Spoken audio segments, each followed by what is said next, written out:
morning. Just talking to Erin Harris. We've had an eventful morning. What's good in the 618? All righty. Alternatives counseling and a new neighbor at the RiverBender building. I got to ask you, Erin, you had the move on Friday. How is it being here? You're on the 7th floor, moving on up. Yeah, all the way up. Leaving Get the us windows. leaving us on the 2nd floor. No big deal or anything, you know. So you moved in.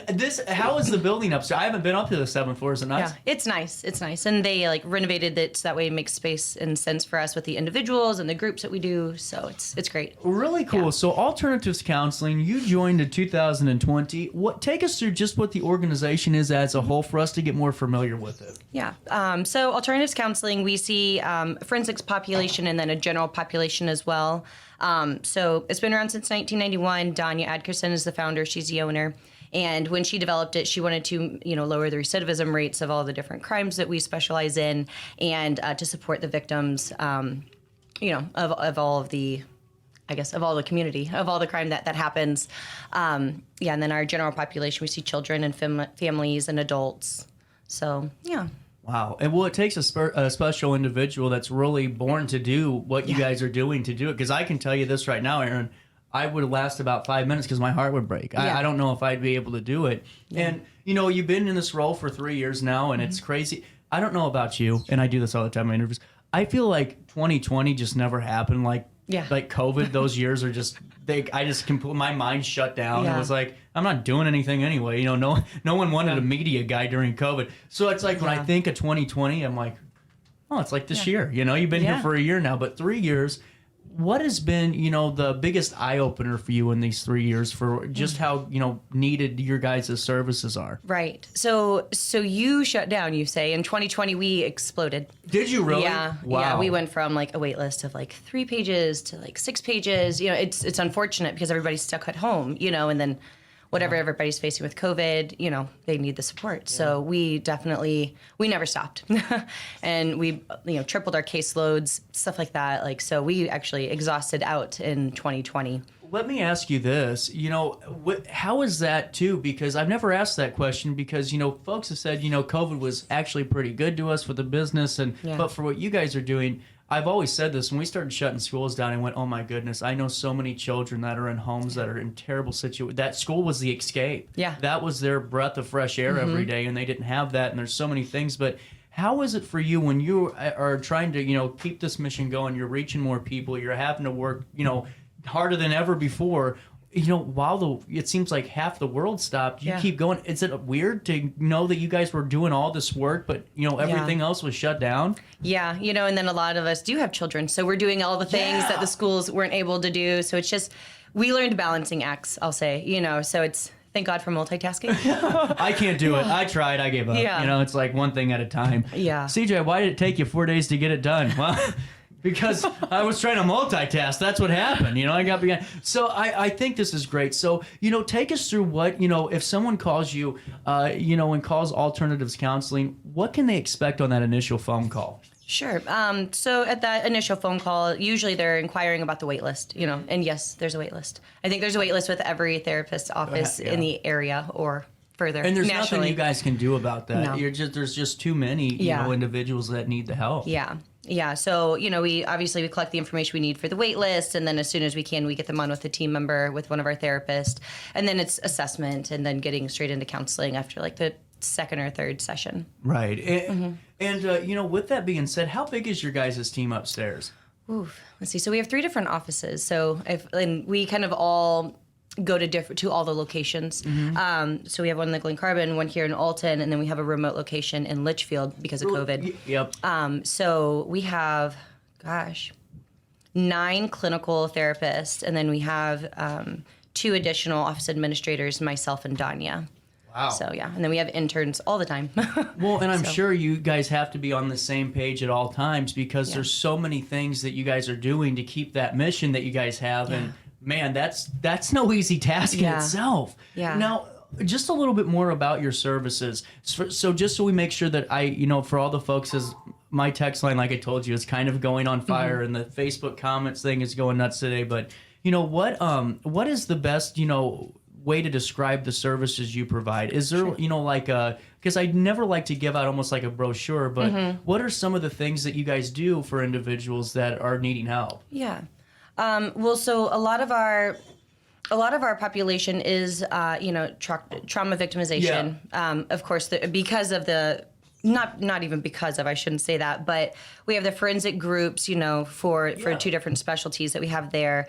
And then I guess that's how we got known to do like the trauma victimization. So we do have a lot of kids on our wait list. But really, we do service every part of general counseling, so anxiety, depression, all of that. And then we do the more specialized areas as well. Wow. And, with that being said, I think this is a perfect segue then, especially with younger generations, because I was like weird with my generation. Yeah. I had dial up till 2009, so I was not the same with my generation, And so I'm like the only kid that knows what dial up was. Yeah. But, with that being said, with all the social media stuff, with, and I'm sure, and we all know how COVID was with the mental health aspect of things and, crime and all these different aspects. But with a young person that's going through school, and let's just say, the unfortunate, social media frenzy is what I call it happens. Do you guys see a lot of, those type of individuals that are going through some of those issues? Yeah, a lot of the things that we do see, especially with the adolescents, is all the trendy things that are happening. It definitely is personally affecting them, and it's really mind-boggling. It's just like, take their screen time away, please. Like just for a moment while this passes by.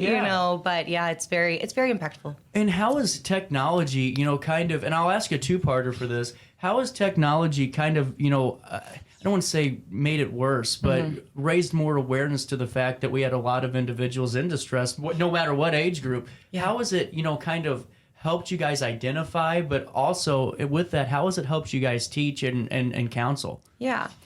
We use our own social media, not every day like we should. We certainly don't have time, especially with all of the moving that we're doing right now. But yeah, just having that, probably with all the mental health awareness things that have been happening, it's very nice to have that whole entire community collaboration and not just locally. So whenever a client's coming to us and we're talking, it's like, well, they've already seen something about it. So they're like, gotcha. Oh, validation, so it has been very helpful in that sense. Of course, the toxic things that go around, then that gets into people's minds too. Like, maybe I'm this, maybe I'm that. But it has been very great for the mental health awareness part. And now, with that being said, I'm sure with your services, trust is a huge aspect with a lot of your guys' individuals that you service. And how do you guys go about, I'm sure rebuilding the trust is one of the hardest parts of any, success story or any type of rehabilitation. How do you guys try to combat that? And how do you guys try to encourage that trusting's okay, even though we might have been hurt before? Sure. It takes a while for a lot of people to understand that it's such a confidential space. And really, we try to make it, we're not like a life coach. We're not a guide, So like we're here meeting you where you're at. We are your sounding board. We can share our experiences and our education, but we're not going to tell you what to do. Right. So and typically what I tell the adults specifically, but then also, I help to try to assure the parents, change doesn't happen overnight. It's not going to happen overnight, no. Ever. So really, like on a clinical side, we kind of measure progress every 6 months. So it really takes the pressure off, and if a client comes in and they just want silence because maybe it's just too much noise in their life, then we sit in silence, It's like, okay, we do a lot of, I personally, with my clients, I'll do like psychosomatic body work, AKA yoga. And so we're doing yoga, meditation, stuff like that. So we all have our special niches. Yeah. And so whenever we understand that, like with our clients, then Jackie, our office administrator, she really sets up the team to help match the client as best as possible. That's incredible. So it's really tailor-made for that individual specific needs. Yeah. Wow. I mean, that's actually really kind of because, and I'm honest about it. I've been in counseling sessions where it's like, listen, I'm not here to do homework. I'm not here to be, like I'm studying for the SAT. Yeah. Here's what I got going on. Let's talk about it. I'll cry a little bit, whatever we got to do, We do have a box of Kleenex. There you go.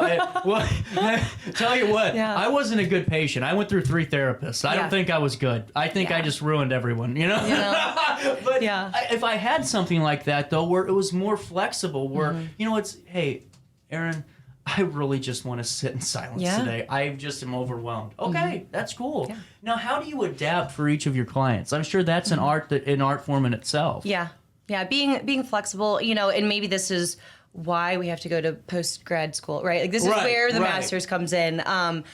Because you have to learn all the different theories, all the different skills. So when you're doing that, and you just have to adapt and be flexible.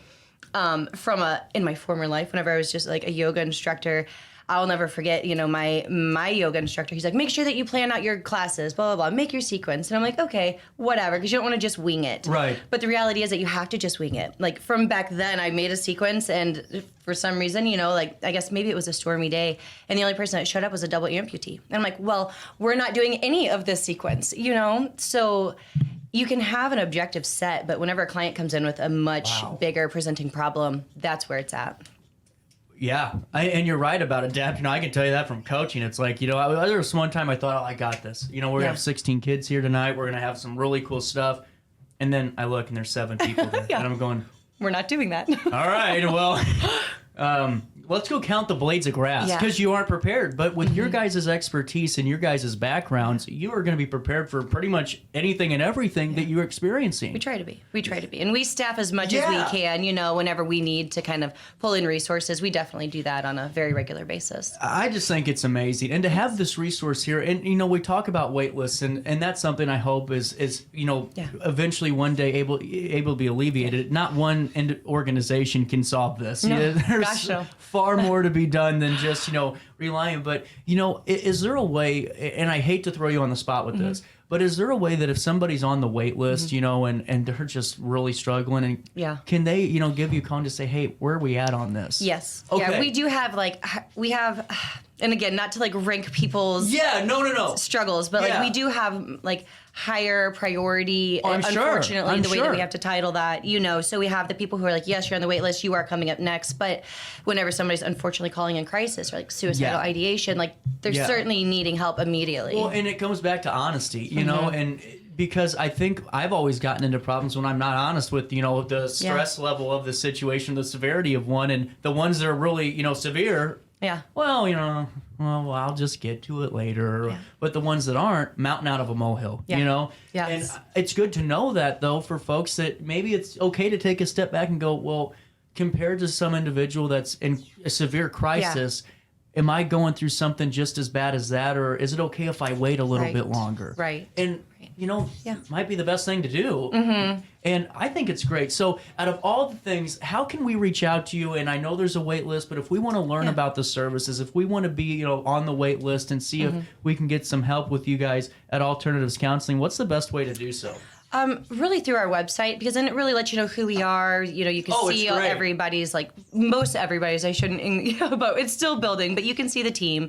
You can kind of pick out, okay, I would like to be, with them if you have a chance, and we have a little personalized wait list, stuff like that. So really cool. Yeah, so on the website's really where to go. I mean, Jackie will be the one that's picking up the phone, or Sam, either way, but yeah. By the way, I got this. ACHelps.org. There you go. That's how I was prepared. Everyone's going, oh, CJ, it looks like he knows what he's talking about today. Well, the website helps. Yeah. But it really does. To me, I'm such a big advocate for having these resources available because, when I was going through my issues 4 or 5 years ago, it seemed like it was like, you got to go way far this way. You got to go way, over here. And there's still a, month-long, 3-month-long, 6-month-long waiting list at times. But to have something to know, at least if I'm on the waiting list, I know I'm going to 200 West 3rd Street. I'm going to the 7th floor of the RiverBender building. I'm not driving 270 in a war zone and hoping to, dear God, I make it there, and not being fun. But it's true. I mean, it's dangerous. And to have this here, I mean, how exciting is it that you guys keep growing and you're only,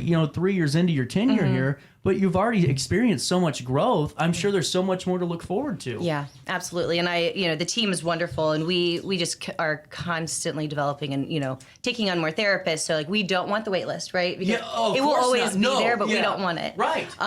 So even just this year, gosh, we've hired on 4 or 5 new therapists, so as many as we can. We're just, please, let's pull together. And please, if you guys have the skills and the wherewithal and really the heart and you're ready to do this, I always need more therapists, I think. And I always try to encourage that because my grandma was, she helped run some of the administrative side of the Alton Mental Health Clinic on college years ago. And she said it. She's like, I'm telling you, CJ, in the 1980s and 90s, all these things started getting shut down and it got worse. And I didn't realize it though until I started doing a little bit of background, and to have a service like this, and especially one that's interactive and it's not just I hate to say a outline, but sometimes you go through therapy and or a counseling session, it's just so bullet pointed almost and so sterile. It's like, I'm not getting anything out of this. But with you guys in this really interactive and flexible counseling path, this is really cool. Yeah, it's fun. So what's the best way, once again, what's your, is there a phone number for your Alton office? So it's kind of our general office, Okay, yeah. but so it's 618-288-8085, but then the Alton extension is 201. So if you want to only be on Alton and not on both wait lists, you go to 201, not 101. So, yeah. Perfect. And I could talk to you. I this is great. You guys are so fantastic. And Thank you. Whenever you guys get more settled in and there's some stuff that you guys have working on, or maybe just another conversation, I'd love to have you back here. Thank you. Appreciate it. It is 9:53 on the second day of May. We'll take a quick break. We'll come back. I'll answer some of those Facebook comments and text, and we'll continue this daily show after that.